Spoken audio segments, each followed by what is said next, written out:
սա լրիվ նորամուծություն էր եւ մենք չվախեցանք դրանից։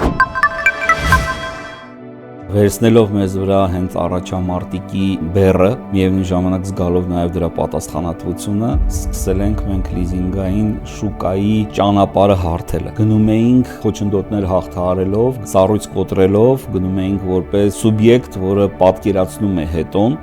եւ նաեւ ճանապարհ է բացում իր հետևից եկողներին։ Երբ որ նոր էինք բացվում, մարդիկ ասում էին մեզ գումար է պետք հիմնական միջոց սարքավորում ձեռք բերելու համար։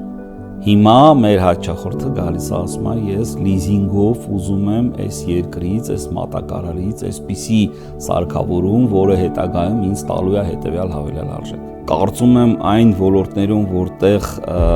կան վախեր,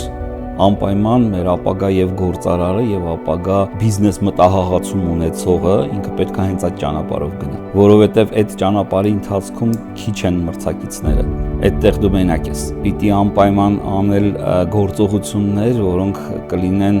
տվյալ դեպքում ինդուստրիա ստեղծող ինչ որ բան փոխող։ Միշտ օրինակ ենք բերում այս առումով մեր լիզինգատների ասոցիացիայի կողմից կազմակերպված լիզինգ էքսպոն, որի մասին աշխարհում մենք գրեթե որևէ տեղ նման էքսպո չենք հանդիպել։ Դա մեր մտահղացումն էր։ Ստեղծել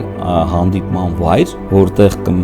լիզինգատուն, լիզինգառուն եւ մատակար ընկերությունը եւ մատակարի կողմից ներկայացրած հիմնական միջոցները կլինեն մեկ վայրում։ Այսինքն սա լրիվ նորամուծություն էր եւ մենք չվախեցանք դրանից։ Չվախեցանք, որ մեկ ֆինանսական պրոդուկտով կարելի է անել ցուցահանդես, որտեղ գործարարները կարողացան սկզբում գեներացնել իրենց մտքերը, հետո դրանից արդեն էական առարկայական օգուտ ստանալ։